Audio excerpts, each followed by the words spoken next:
बिस्मिल्लाहिर्रहमानिर्रहीम। I am your mathematics teacher Farman सूल। I hope you will fine. आज हमारा जो टॉपिक है वो है square and square roots. Square में हमारे पास एंड स्क्वायर रूट ये चैप्टर का नेम है।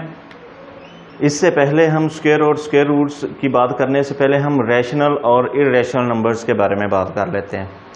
रैशनल नंबर्स क्या होते हैं? रैशनल नंबर ऐसे नंबर्स जो सेट ऑफ इंटीजर से बिलोंग करते हैं और इनको हम पी ओवर क्यू की फॉर्म में लिख सकते हैं। ऐसे नंबर्स जो सेट ऑफ इंटीजर से लिए जाते हैं और इनको पी ओवर क्यू मतलब फ्रैक्शन की फॉर्म में हम इसको लिख सकते हैं। फ्रैक्शन फॉर्म में, बटे की फॉर्म में हम इनको लिख सकते हैं। तो प्रॉपर डेफिनेशन इसकी क्या है? Such a number can be written in the P over Q. Such a number can be written in the form of P over Q. PQ belong to set of integer and Q is not equal to 0. तो Q यहाँ पे 0 नहीं होना चाहिए क्योंकि Q denominator की जगह पे लाई कर रहा है, तो डिनोमिनेटर कभी 0 नहीं होता। अगर डिनोमिनेटर 0 आ जाए तो फिर आपका जो फ्रैक्शन होगी वो अनडिफाइंड हो जाएगी, आपका सोल्यूशन अनडिफाइंड हो जाएगा, उसका आंसर नहीं निकलेगा। और कैलकुलेटर पे इसको मैथ एरर के नाम से सामने ये आता है। तो इसको हम Q से जाहिर करते हैं। इसकी कुछ एग्जांपल्स मैंने यहाँ पे लिखी हैं, वो आप काइंडली देखें। 3/2 फ्रैक्शन में हमने लिखा हुआ है जिसमें नोमिनेटर ये P की जगह पे है और ये Q की जगह पे है। तो ये P ओवर Q की फॉर्म में लिखा हुआ है और ये 3 भी सेट ऑफ इंटीजर से बिलोंग कर रहा है और ये 2 भी सेट ऑफ इंटीजर से बिलोंग कर रहा है। -5/2 सेट ऑफ इंटीजर में पॉजिटिव नंबर भी होते हैं और इसमें नेगेटिव नंबर भी होते हैं। तो -5/2 ये भी सेट ऑफ इंटीजर से है। 22/7 ये भी सेट ऑफ इंटीजर से है। इस तरह हम इसको ऐसे भी लिखा जा सकता है कि जिसका कोई डिनोमिनेटर नहीं होता उसका डिनोमिनेटर 1 होता है। तो ये भी P ओवर Q की फॉर्म में लिखा जा सकता है और ये कंप्लीट आपकी फ्रैक्शन होती है। या अगर डेसिमल पॉइंट में इसका आंसर आए तो ये मुकम्मल फ्रैक्शन होती है। डेसिमल पॉइंट में 2-4 नंबर के बाद, प्लेसेस के बाद ये एक्यूरेट या कंप्लीट डिवाइड हो जाता है। तो इस तरह के इनको कहते हैं रैशनल नंबर्स। और इर्रेशनल नंबर्स क्या होते हैं? आपने जस्ट क्या करना है, कैन नॉट बी, यहाँ पे हम नोट डाल देंगे। Can not be written in the form of P over Q and PQ is not belongs to set of integer। और ये set of integer से फिर belong नहीं करेंगे। ये irrational की definition होगी। irrational number IRRATIONAL irrational numbers, ये rational है और अभी हम कर रहे हैं irrational numbers की definition। तो P Q is not belong to set of integer and Q is not equal to 0। और इसको हम किससे रिप्रेजेंट करते हैं? Q डैश से। इर्रेशनल नंबर्स को Q डैश से रिप्रेजेंट किया जाता है और ये डेसिमल नंबर्स होते हैं। ये ऐसी फ्रैक्शन होती है जो हम P ओवर Q की फॉर्म में नहीं लिख सकते। फॉर एग्जांपल कैसे नहीं हम लिख सकते? जैसे हमारे पास है 3√2। अब हमारी शर्त क्या है कि ये सेट ऑफ इंटीजर से बिलोंग करने चाहिए। ये सेट ऑफ इंटीजर में नंबर नहीं है। 3√2 सेट ऑफ इंटीजर में नंबर नहीं है, तो इसलिए इसको हम रैशनल नंबर नहीं कहेंगे, इसको हम इर्रेशनल नंबर कहेंगे। क्योंकि ये इससे बिलोंग नहीं कर रहा तो लिहाजा इसको फिर हम जब इसका आंसर लिया जाएगा तो ये कंप्लीट इसका आंसर नहीं होगा। डेसिमल पॉइंट के बाद ये हमारा डेसिमल पॉइंट के बाद चलता रहेगा। चलें जी, अब चलते हैं हम जो हमारा टॉपिक है स्क्वायर। स्क्वायर की डेफिनेशन क्या होती है? स्क्वायर की definition, the square of a number is the product of number multiply by itself. अगर आप किसी भी नंबर को मल्टीप्लाई करें, कोई भी नंबर है उसको अपने आप से इटसेल्फ मल्टीप्लाई करना है, आपने खुद से मल्टीप्लाई करना है आपने, तो वो उसका क्या बन जाएगा? स्क्वायर। फॉर एग्जाम्पल हमारे पास है 4 और इसको खुद से मल्टीप्लाई करना है, ये भी 4, तो हमारे पास आंसर आ जाएगा 16। इसको हम बोलेंगे ये 16 है, तो 16 हमारे पास क्या है? स्क्वायर है। और ये किसका स्क्वायर है?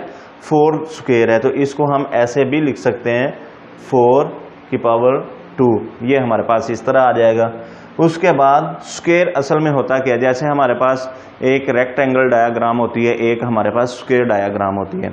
स्क्वायर डायग्राम में हम क्या करते हैं, लेंथ और विड्थ या ब्रीथ इन दोनों को हम क्या करते हैं, मल्टीप्लाई कर देते हैं और इस तरह हमारे पास एरिया फाइंड आउट हो जाता है। तो स्क्वायर हमारे पास क्या होता है, दो नंबर्स को या दो जो वेरिएबल्स हैं उनको हम मल्टीप्लाई करते हैं और खुद से मल्टीप्लाई करते हैं, इटसेल्फ मल्टीप्लाई करते हैं, तो ये स्क्वायर कहलाता है। नीचे ये लिखा भी हुआ है, the square of a number n, ये नंबर n होगा, इज एक्सप्रेस्ड जिसको बयान किया जाएगा as n square, n square की फॉर्म में, और इसमें पावर क्या होगी, पावर इसमें ये 2 होगी। n squared or n raise to the power of 2, इसकी पावर क्या हो जाएगी, 2 हो जाएगी, तो इसको हम कहते हैं स्क्वायर। उसके बाद अगला जो हमारा टॉपिक या अगली हमारी डेफिनेशन है वो है परफेक्ट स्क्वायर।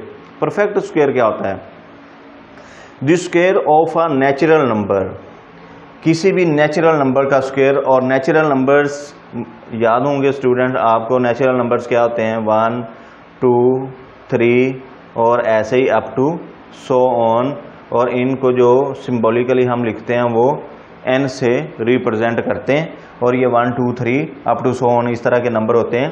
तो कहता है कि square of a natural number, जब किसी नेचुरल नंबर का स्क्वायर लेंगे तो दैट इज, इस आई ई का मतलब होता है दैट इज, दैट इज 1 2 3 इनका is called a perfect square, ये परफेक्ट स्क्वायर कहलाएंगे। फॉर एग्जांपल जैसे हमारे पास ये 2 है, तो 2 को 2 से मल्टीप्लाई किया तो 4 बन जाएगा, 3 को 3 से 9, 4 को 16 से मल्टीप्लाई करेंगे तो ये 4 को 4 से मल्टीप्लाई करेंगे तो ये 16 बन जाएगा। इसको हम इस तरह भी लिख सकते हैं, 2 की पावर 3 की पावर और 4 की पावर, ये हमारे पास क्या बनेंगे, 2 की पावर 4 होता है, 3 की पावर 9 होता है और 4 की पावर 16 होता है। ऐसे भी इसको शो किया जा सकता है और इटसेल्फ इनको मल्टीप्लाई करके भी हम जाहिर कर सकते हैं। चलें स्टूडेंट्स चलते हैं नेक्स्ट बोर्ड की तरफ। Square roots of a natural number, अभी हमने बात की है स्क्वायर की, स्क्वायर क्या होता है, अब हम बात कर रहे हैं स्क्वायर रूट की कि स्क्वायर रूट क्या होता है। स्क्वायर का जो रेसिप्रोकल होता है इसको हम कहते हैं स्क्वायर रूट। अब इसमें पावर 2 को ख़त्म किया जाता है, एलिमिनेट किया जाता है। The square root of a number n, the square root of a number n is the number that produces, जो पैदा करेंगे the number n when multiply itself, जब इनको हम आपस में मल्टीप्लाई करेंगे। तो इसकी एग्जांपल हमारे पास है, जैसे ये 9 है, 9 का स्क्वायर रूट, ये इसका सिंबल है, स्क्वायर रूट का ये सिंबल होता है। ये कुछ लोग इसको अंडर स्क्वायर रूट, अंडर भी कहते हैं, लेकिन ये हमारे पास स्क्वायर रूट इसको हम बोलते हैं। तो 9 square root is equal to 3, इसको हम इस स्क्वायर रूट की जो वैल्यू होती है इस स्क्वायर रूट की, वो हमारे पास होती है 1/2। इसको 1/2 के जरिए भी लिख सकते हैं, ये कैंसिल हो जाएंगे, 3 आ जाएगा, 3 का स्क्वायर लिख के तब भी हम इसको कैंसिल कर सकते हैं और फिर भी ये हमारे पास 3 आएगा। अब ये जो हमारे पास सिंबल होता है इसको क्या कहते हैं, और इस सिंबल के नीचे जो यहाँ पे नंबर होता है इसको हम क्या कहते हैं, तो इसको हम देखते हैं। तो स्क्वायर रूट, अगर आप इसको अंडर रूट पढ़ेंगे तो अंडर रूट आप इसको गलत पढ़ेंगे, अंडर रूट नहीं होता है, ये स्क्वायर रूट कहलाता है। The square root of a number is denoted by radical number, और ये नंबर रेडिकल से जाहिर किया जाता है। ये हमारे पास सिंबल है जिसको हम रेडिकल कहते हैं, इस सिंबल का नाम क्या है, रेडिकल।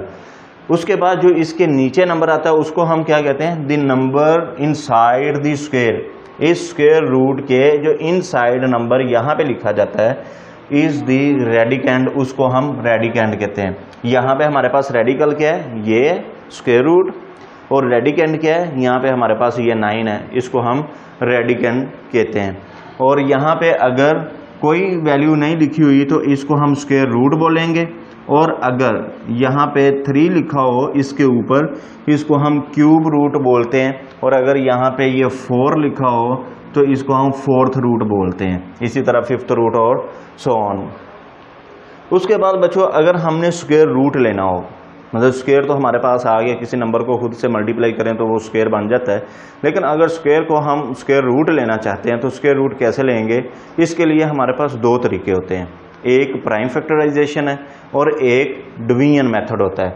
प्राइम फैक्टराइजेशन और डिवीजन मेथड इंशाल्लाह अगले लेक्चर में हम कुछ एग्जांपल्स करेंगे और क्वेश्चन करेंगे जिसमें हम प्राइम फैक्टराइजेशन से प्रैक्टिस करेंगे और उसके नेक्स्ट फिर हम डिवीजन मेथड से इसकी प्रैक्टिस करेंगे। आई होप यू कि आपको इसकी समझ आई होगी इस लेक्चर की। टेक केयर, अल्लाह हाफिज़।